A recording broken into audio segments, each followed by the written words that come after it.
Я хочу говорить о росте, о важности роста сегодня. Каждый должен работать на том, чтобы он рос или возрастал. Мы все должны расти, и мы должны работать над этим. Каждый из нас, мы должны работать над тем, чтобы мы возрастали на 3 уровнях. Мы говорим как бы о том, как состояться финансово, но не только финансово, а вообще в жизни. Как нам построить фундамент, как нам созидать почву, платформу, на котором мы можем иметь будущее. Так что сегодня о росте, о важности роста я хочу говорить. Мы все с вами должны расти, мы должны следить за собой, что мы растем. Многие из нас, к сожалению, мы растем, вы знаете, как только вот габарита. А там, где важнее всего расти, зачастую мы никакое движение вперед не делаем. Вот, нужно расти обязательно. Каждый человек должен следить за собой, что он растет духовно, во-первых. Духовно. Чтобы расти духовно, надо кушать духовно. Надо работать над собой духовно. Надо через Слово Божие, через общение с Богом, личные отношения с Богом, через, проповеди, хождение в церковь. Но каждый должен иметь программы, под которые он растет духовно. Но мы не будем говорить, мы не будем останавливаться на этом много, потому что мы об этом постоянно говорим, поэтому мы ходим в церковь. Кроме духовный рост, каждый человек также должен работать над тем, чтобы он рос интеллектуально или социально. Социально-интеллектуально, можно вот так сказать. Каждый из нас должен возрастать социально-интеллектуально. Социально-интеллектуально. То есть мы должны расти, работать над собой, как мы понимаем мир. Работать над своим восприятием мира, над своим мировоззрением, над своим умом, над своим интеллектом. Что мы растем интеллектуально. Для этого надо читать не только книги духовные, надо читать книги общеобразовательные, то, что полезные. Надо смотреть новости, надо читать газеты, надо читать общие полезные вещи, которые сделают вас способным разговаривать на должном уровне с людьми любое время. Третье направление роста, которое мы с вами должны, над чем мы с вами должны работать, что мы растем постоянно. Это нам надо работать над тем, что мы растем профессионально, материально. То есть тоже два такое сочетание. То есть профессионально с одной стороны, которые должны подвести к улучшению нашего благосостояния. И материально тоже рост. То есть надо также следить и иметь программу на то, чтобы расти.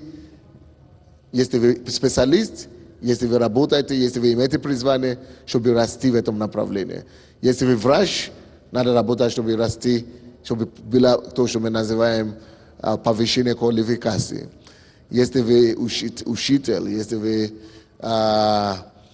кто бы вы ни были, это нормально, что вы читаете литературу по вашей области и копаете и ищете знания, чтобы больше и больше расти в этом направлении.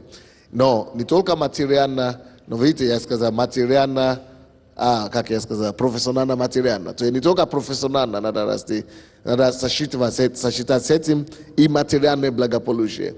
Потому что мы живем в реальном мире. Мы живем в реальных нуждах, среди реальных проблем.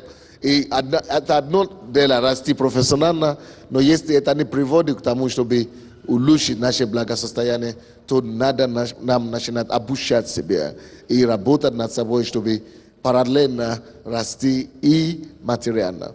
То есть каждый должен строить себе финансовую историю, как на Западе говорят, финансовую историю. То есть финансовую как бы платформу, базу, чтобы вы знали, что завтра, даже чтобы со мной не получилось, я не пропаду. Вы знаете, какое настоящее нормальное определение богатства, да? Богатство это не зависит от того, сколько количества денег у вас есть в данном случае. Потому что мы считаем, что богатый человек это человек, у кого есть дом, у кого есть машина, у кого есть роскошь и все. Но на самом деле богатый человек это человек, который способен, если он перестанет работать или что-то с ним случится, способен продолжать жить.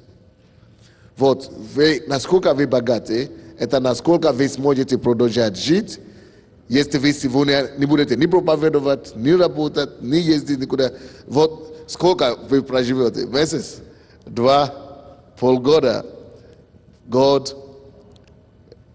Вот, это определяет уровень вашего благосостояния. Богатые люди, если они даже не будут работать, они имеют источники, они имеют достаточно, но за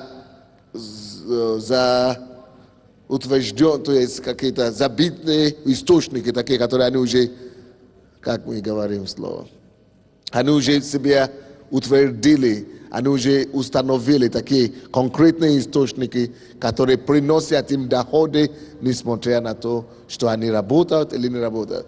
Большинство людей, которые мы называем богатыми, если вдруг они попадут в аварию, станут параличными, или парализованными, или заболеют, сразу станет через год уже никто. Уже будут просить деньги у родственников, чтобы их содержать. А это проблема.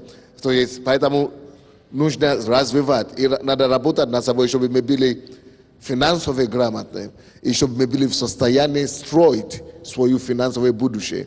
И чтобы мы знали, как это делается, как забивается финансовый источник, такой, который может позволить нам не только иметь базис, или источник, который будет нам давать деньги, но больше того, чтобы этот источник и это поступление постоянно возрастало. Не из простых задач, правда? Вот рост должен быть в эти все три направления. Каких трех направлений мы должны следить, что мы растем, что у нас рост? Повторите, пожалуйста, не за мной, а то, что вы записали. Повторите, пожалуйста, то, что писал. Не слышу, громко. Духовно. Второе направление роста. Не слышу. Социально, интеллектуально. Я говорю за интеллектуально, но я только сейчас помню, что я не затронул социально, да? Социально имеется в виду, что нужно не быть островом в себе. Нужно уметь, как общаться с реальным миром, в котором мы живем. Мы с вами живем в реальном мире с реальными людьми. Если вы живете в мире, то вы должны знать, как общаться с людьми, как строить отношения в доме, в семье, в обществе, на работе. То есть и иметь процветающие отношения. Не просто жить как-нибудь. То с детьми не ладится, то дети ненавидят, не воспринимают родителей, то родители не воспринимают детей, то драки. Есть такие в церкви люди, которые у них нет роста, улучшения отношений, начиная с дома. А некоторые имеют, может быть, нормальные отношения дома, но у них нет роста, улучшенного отношения на работе. То есть нет улучшения, там нет процветания. Короче, мы должны процветать не только материально, мы должны иметь процветание даже социально в обществе. Допустим, некоторые люди угнетаются от того мысли только, что они живут в Украине. Но они не уютно себя чувствуют, они просто страдают и все.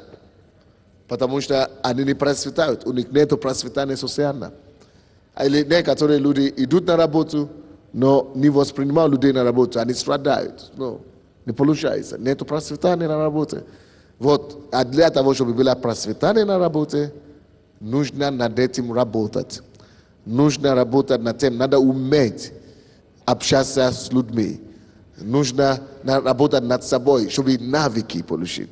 Надо навыки находить, как мне найти общий язык с своими членами семьи. Для этого есть очень много масса книг об отношениях в семье, которые у нас есть. Вот в этом надо, поэтому мы читаем эти книги, чтобы мы росли.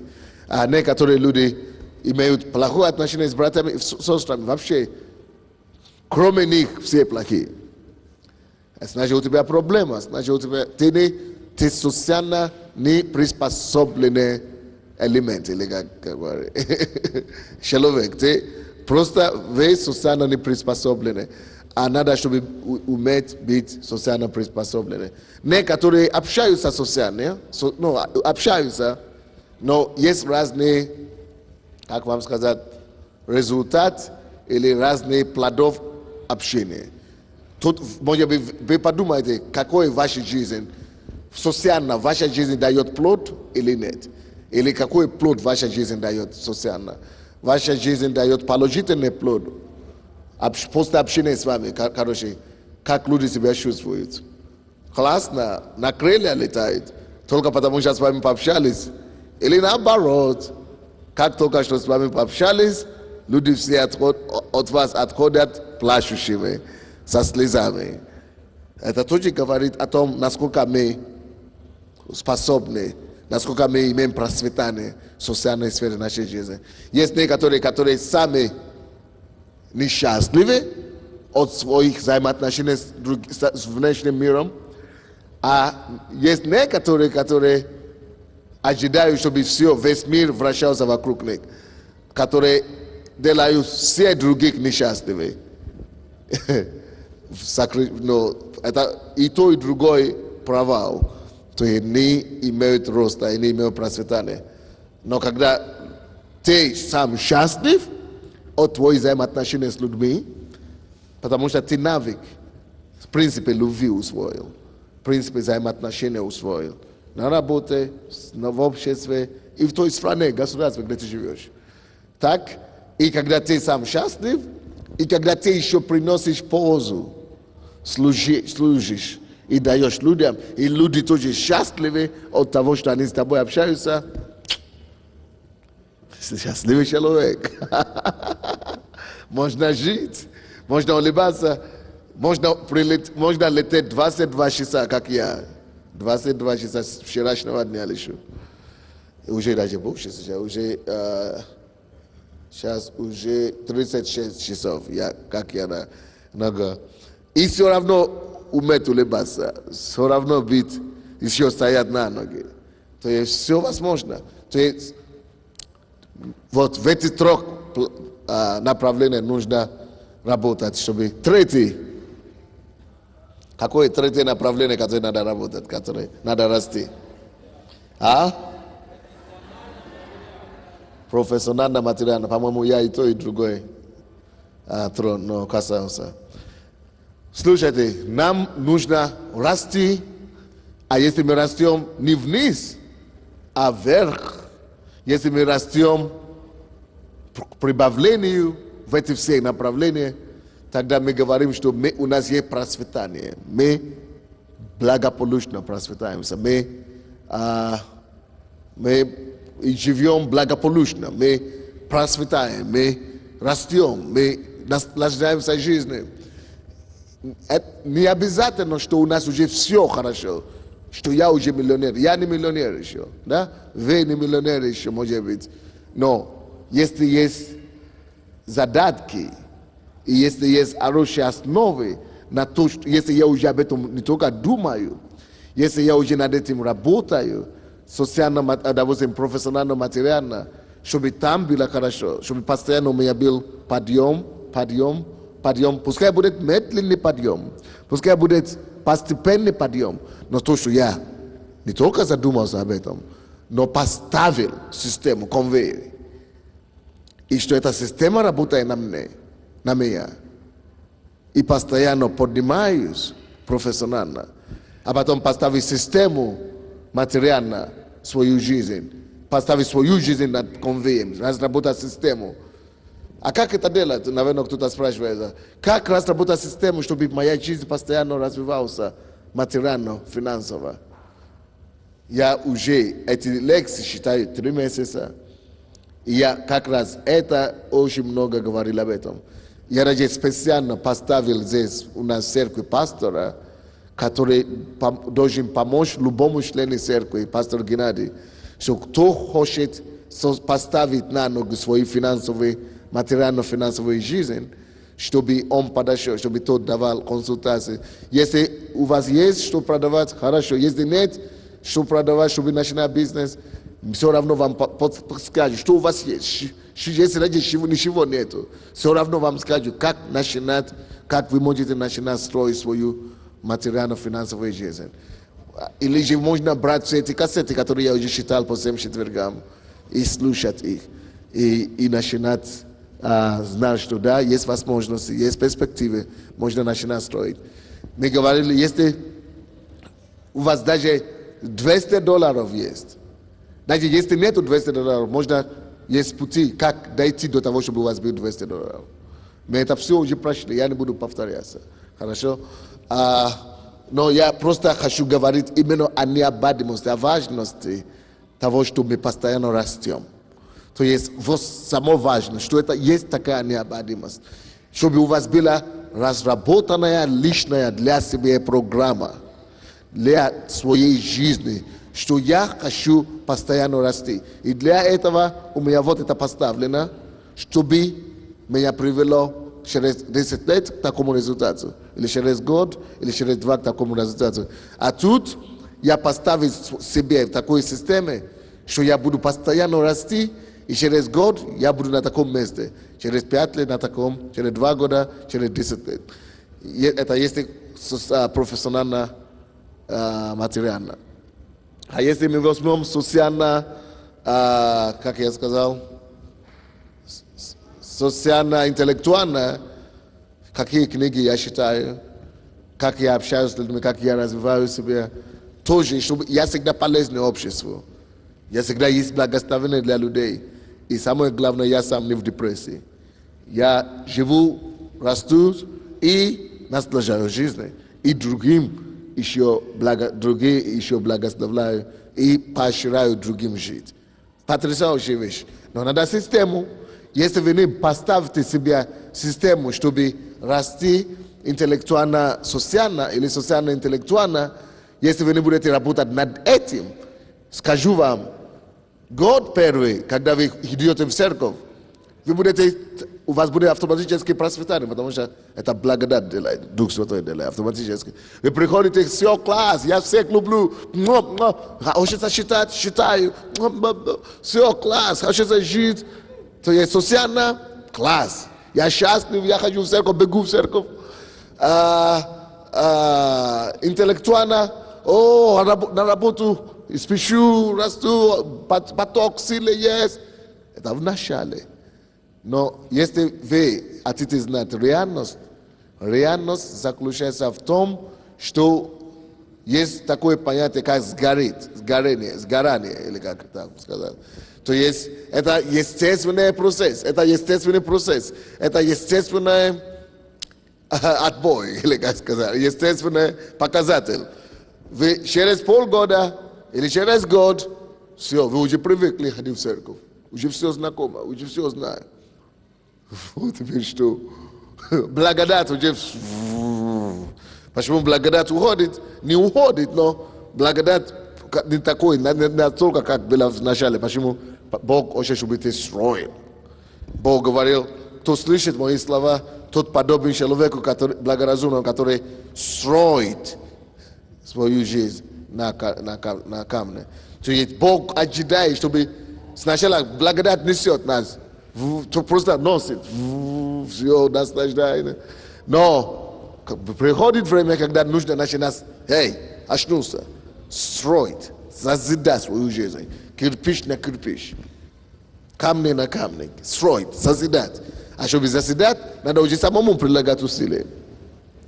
Вот, короче, и когда процесс, когда нужно уже начинать строить свою жизнь, чтобы считать, чтобы по кассете слушать, чтобы дисциплинировать себя, чтобы в школу идти, чтобы профессионально уже начинать искать. Если раньше, как будто ты еще не успел молиться, уже вот тебе уже пришло ответ. Ты еще не успел об этом думать, уже на тебя засунули. То теперь молиться, не то, что не засунули, как будто вообще Бог сам глухой. Вот. А при этом Бог хочет, чтобы развивать свой характер, чтобы меньше вероятности у тебя. И многие люди на этом этапе отсеиваются, падают и теряют процветание. Может быть, они еще ходят в церковь еще, но уже не то, уже нету ни того огня, ни того желания, ни того, это самое, потому что они не поставили систему, чтобы они росли постоянно профессионально.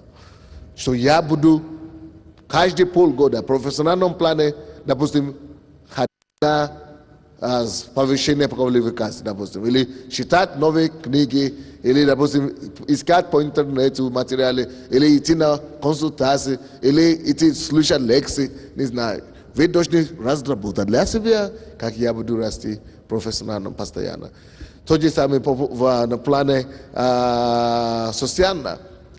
Чтобы у меня было хорошее отношение постоянно в семье, я не могу сказать, что потому что я уже написал одну книгу или две книги о особенном отношении в семье, что я все уже знаю. Вы знаете, что я понял для себя?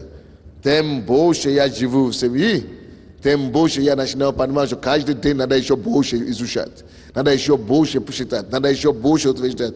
Потому что то, что я даже сам знал и делал вчера, я уже забыл сегодня.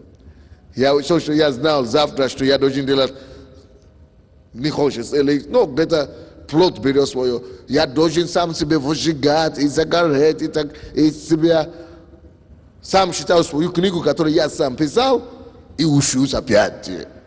Сколько бы я не читал. Так что это жизнь, так, друзья мои. То есть это, если не работать над этим, поймешь, что, слушай, я все уже, весь мир уже научил, как жить, а я сам еще не... А я сам еще не понял, как жить, короче. Потому что, почему такие вещи бывают? Почему люди, которые свидетельствовали вчера, что у них классная жизнь, что у них все здорово, сегодня у них уже проблемы, а потому что перестали работать. Поэтому это то, что касается семьи. И что касается общества, то же самое. Что касается работы, то же самое. Что касается коллег, хочешь иметь постоянно процветание в социальной сфере, в обществе и так далее. Работать надо над этим тоже, в этом направлении. И систему надо ставить. Поэтому мы читаем книги постоянно, разные темы. Поэтому мы слушаем проповеди. Поэтому мы ищем и строим взаимоотношения и так далее. И духовно то же самое. Почему некоторые люди, которые горели вчера, весь мир от этого перекает. Их вообще не то, что в церкви нет. Вообще во Христе вообще уже нет. Потому что они пришли на ура, все класс здесь, все, я все знаю. Но потому что они поставили систему, чтобы себя на конвейер определенный, что я хочу постоянно расти. И для этого я буду хотя бы одну книгу в месяц читать. Хотя бы я буду одну кассету в неделю слушать. Хотя бы я буду новое какое-то служение посещать. Хотя бы я не, я не пропущу, хотя бы раз в неделю я буду ходить на ночной молитвы. Я не пропущу, чтобы неделя прошла, чтобы я не был на служении. Или вы должны для себя иметь какой-то свой минимум, который вас постоянно позволяет идти дальше, жаждать больше, достигать большего. Только так мы можем дойти до конца и наследовать обетование и встретиться с Иисусом. А то мы можем быть спасены сегодня и завтра идти в ад конкретно. Потому что ад реальный. Если вы умрете без Иисуса, вы идете в ад. Несмотря на то, что вы служили Иисусу вчера. То есть вчерашние дела, вчерашняя жизнь не считается. Важно, в каком состоянии ты будешь, когда придешь идти туда и дать ответ. Так что рост, настоящее процветание, это умение постоянно это когда жизнь твоя постоянно улучшается, когда жизнь твоя постоянно двигается вперед. Поймите, все, что имеет жизнь, растет. Все, что имеет жизнь, растет. Все, что имеет жизнь. Если мы с вами живем, будет движение вперед. Если у нас жизнь есть, мы живем, жизнь внутри у нас кипит духовно, мы будем расти духовно. Если у нас жизнь есть, и кипит жизнь социально, мы будем расти в этом. То есть все, что имеет жизнь, обязательно имеет результат. Он производит результат, он растет. Но когда ты перестаешь расти, это тебе колокол, стук, что слушаешь, что-то в тебе уже вымирает. Клетки. Знаете, смерть не наступает однажды. Сначала клетки умирают, человек болеет. Мы говорим болеет. А потом уже наступает смерть, если он ничего не предпримет, чтобы остановить процесс разложения. То же самое с нами духовно. Если мы видим, что бакс, у меня уже нет результата, нет роста, нет плодов, нет движения вперед, нет жажды, нет рвения, это уже смерть идет. И надо над собой работать, надо себя остановить, говорить, нет, надо, это сигнал. Если что-то имеет жизнь, она будет расти. И расти постоянно. Но слушайте, наша наивность больше всего заключается в том, что мы имеем хорошее желание, мы наивны на благо, то есть думаем самостоятельно, автоматически будут эти все прогрессы происходить. Автоматически, автоматом. Да, на какое-то время она пойдет автоматом. Но, слушайте, жизнь христианская будет не на 1 год, и даже не на 10 лет, порой не на 20, порой на 30. Чтобы выжить во Христе на высоком уровне, 30 лет, это надо уметь систематически строить свою жизнь с Богом. Аминь.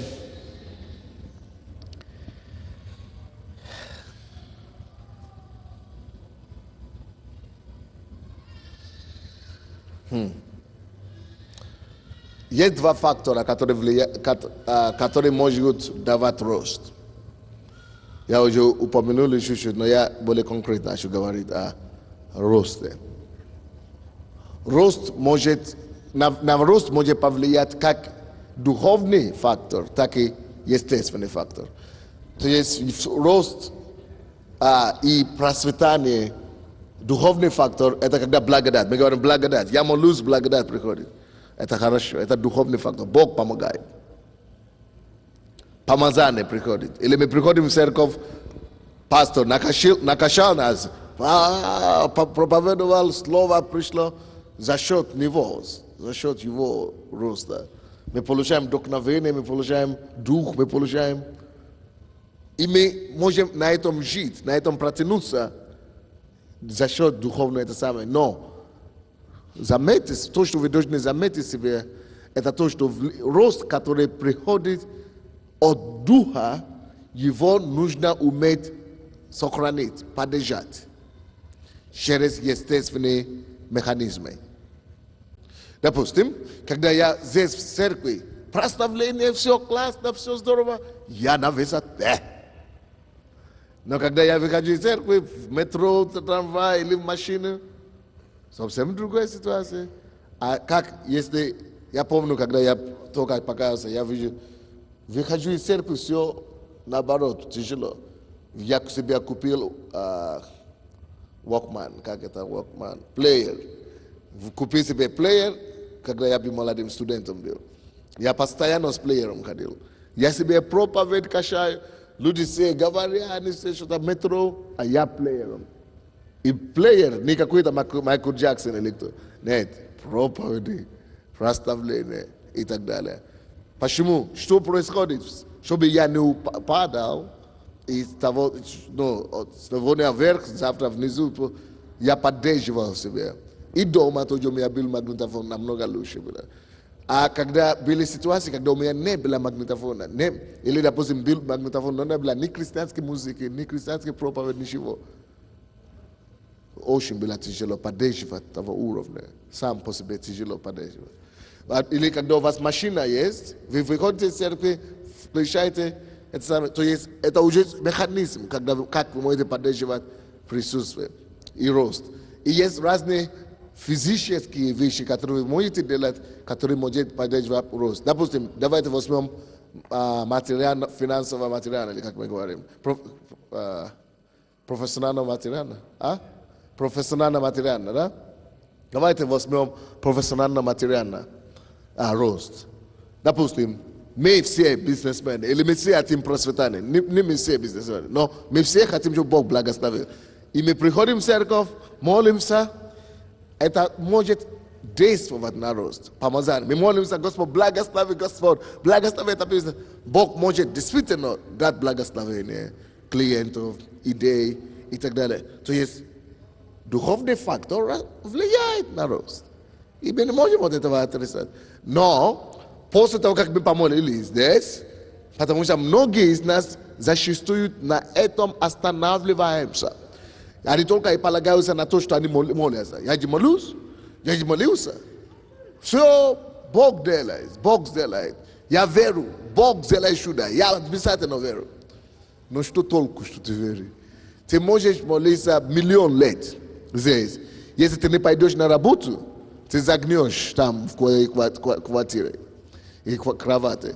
Надо идти, надо построить систему физически, механизмы, чтобы когда после того, как ты молишься, благодать приходит, помазание приходит, чтобы ты мог пойти искать клиентов, пойти рекламировать. Допустим, реклама – это совсем другой фактор роста, который влияет на рост бизнеса. Да? Ты, с одной стороны, можешь молиться и иметь результат, но чтобы поддержать этот результат, чтобы это помочь, чтобы максимум эффективности было, надо найти тоже физические измерения, физические самые, чтобы делать. Допустим, есть неверующие люди, которые только действуют и строят свою жизнь на то, что они упражняются или строят, но опираются только на физические факторы, которые влияют на рост. И у них получается, потому что они уделяют внимание максимально на это, они механизмы все ставят на место на 100%, и они даже не молятся, и все равно у них есть результат. Почему? Потому что они делают свое дело хорошо. Поэтому мы, как духовные люди, мы можем перегнать и делать любое дело лучше, чем любого неверующего. Потому что у нас есть два источника. Мы можем от Духа получить откровение, ведение, понимание, и еще хорошо профессионально делать. Но беда верующих людей в том, что мы все полагаем только на Бога, чтобы Бог делает для нас то, что мы должны делать. Вот почему 75% всех молитв верующих людей – это трата времени. Потому что мы зачастую молимся. Вы знаете о чем? О том, чтобы Бог делал то, что Он просит нас делать. Или мы просим у Него, чтобы Он делал то, что Он сказал, что Он уже сделал. Поэтому трата времени.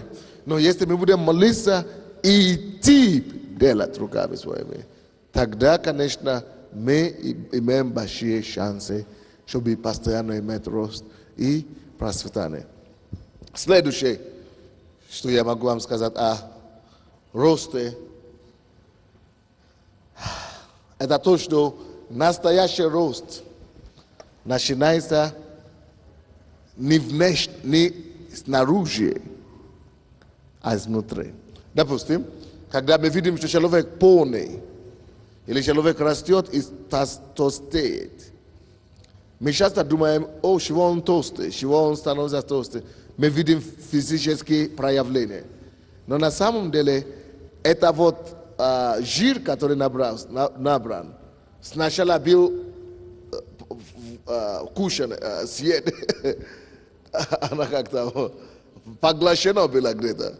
Она была съедена, то есть она пропущена внутри, а потом уже разошлась в тело, а потом уже человек начал расти. Это не с одного дня он просто стал большой. То есть всякий рост, как и физический, вот такой, да, так и есть вообще, во всех. Мы часто думаем, большая церковь. Повезло, люди пришли. Нет. Знаете, почему люди пришли? Потому что какие-то структуры были утверждены, как поставлены внутри. Что-то условия было создано внутри. Но внутри было построено такие механизмы, что позволяет людям идти и оставаться. И мы говорим, большое служение. Это потому что что-то уже было построено изнутри. Это потом уже мы видим уже просто как следствие внешнее большие служения. Поэтому я говорю пасторам, сначала созидайте ваши личные отношения с Богом. Постройте все настоящий рост, будет идти после этого. Не ищите, что большая церковь. Это потому что кто-то уже пробился в Боге. Кто-то уже имеет победу в взаимоотношениях с Богом, в духе. Потом уже все это... Это то же самое, что мы говорим, у вас сколько детей? 5 детей. Вам повезло. Кто? Бог вам дал 5 детей. А у меня только 1. Слушай, чтобы было 5 детей, надо с мужем жить. Надо, чтобы была интимность. Они жили вместе, хотят это. А тебя вообще нету ни мужа, ни жены. И ты говоришь, что я буду 5 детей. Откуда возьмешь? Должна быть внутри, сначала изнутри, что какой-то близость. Вот и внутренний фактор влияет на внешний фактор. Короче, что я имею в виду? Вы имеете бизнес, который приносит вам $1000 в месяц. Или который имеет только 10 работников.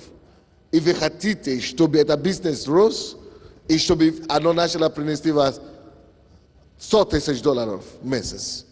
И чтобы у вас было 100 работников в месяц.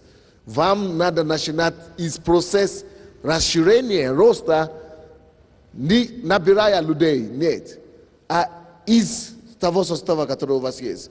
Может быть, вам надо сделать лекции для них, повышение квалификации. Может быть, вам надо повысить их навыки. Вам надо научить, как пользоваться компьютером, чтобы можно делать работу 5 человек за 5 минут, допустим. То есть вам надо изнутри, надо изменить сначала внутреннее содержание людей, чтобы они могли произвести больше фруктов, результат плодов. Надо изменить состояние, допустим, Иисус говорил, это легче, когда в Библии. Иисус говорит, хочешь новое вино? Поменяй сначала это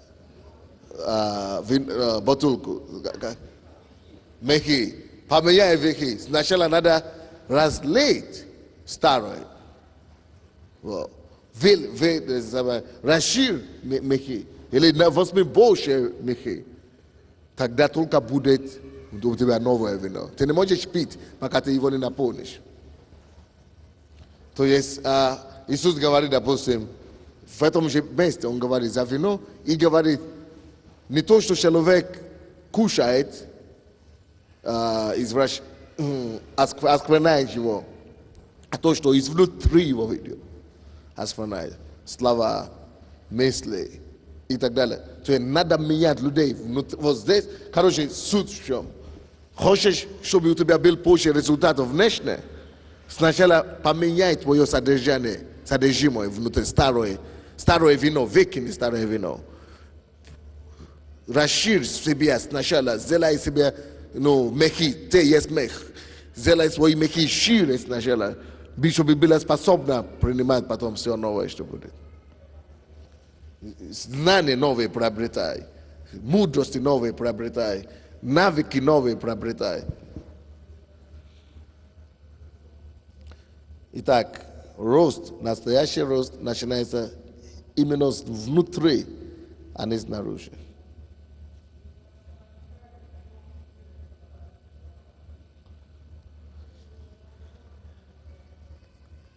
Следующая истина, которую я хочу вам говорить о росте. Рост – то же самое, что изменение. Многие из нас мы хотим рост, но мы не хотим изменяться. Мы не хотим меняться. Но меняться не хочу, но категорически не хочу. Но я хочу, чтобы все было как есть, но я хочу жить лучше. Я хочу зарабатывать деньги, но ничего не предпринимая, что я раньше не предпринимал. Но я хочу продолжать вот так жить, чтобы мои деньги были больше. Но я хочу ничего не делать, я не хочу ничего делать, но я хочу хорошо жить. Я хочу больше бизнес, но точно как есть, чтобы было. Но я не хочу менять, я не знаю, что менять. Вот, пока вы не измените что-то, ничего другое не ожидайте, чтобы будет прибавлено. Рост – это всего лишь результат изменений. Рост, допустим, если вы хотите, чтобы церковь росла больше, чем она сейчас есть, значит, надо структуру разрушить, которая была, и построить новую. Значит, надо делать что-то, которое вы еще не делали. Вот есть такая мудрость. Если вы будете продолжать делать все, что вы всегда делали, у вас всегда будет тот же самый результат, который у вас всегда был. У вас будет только такой результат. И если вы хотите что-то новое делать, начните предпринимать новые шаги. Если вы начнете предпринимать новые шаги, тогда вы можете справа ожидать, что какой-то новый результат будет, который у вас не было. Невозможно, чтобы мы начали делать то же самое, что мы делали, и получать больше результатов, что мы раньше не получали. Чтобы иметь что-то новое, чего не было раньше, надо начинать предпринимать новые шаги, которые мы не предпринимали раньше. Это все сложно нам или понятно? Допустим, если я не начну инвестировать деньги, или если я не буду сеять или инвестировать или что-то куда-то, это абсурд мне ожидать, что кто-то будет мне дивиденды какие-то платить каждый месяц. Я должен что-то делать. Допустим, это абсурд думать, что меня повесят на работу, если я не пойду набрать больше знаний. Повышение квалификации какой-то я не наберу больше. А не могу какое-то время повысить, но когда я доберусь до уровня масштаба моего знания, все, это потолок. Ты уже больше этого не поднимешься, пока ты не пойдешь на больше профессиональную учебу. Все, на этом я остановлюсь сегодня.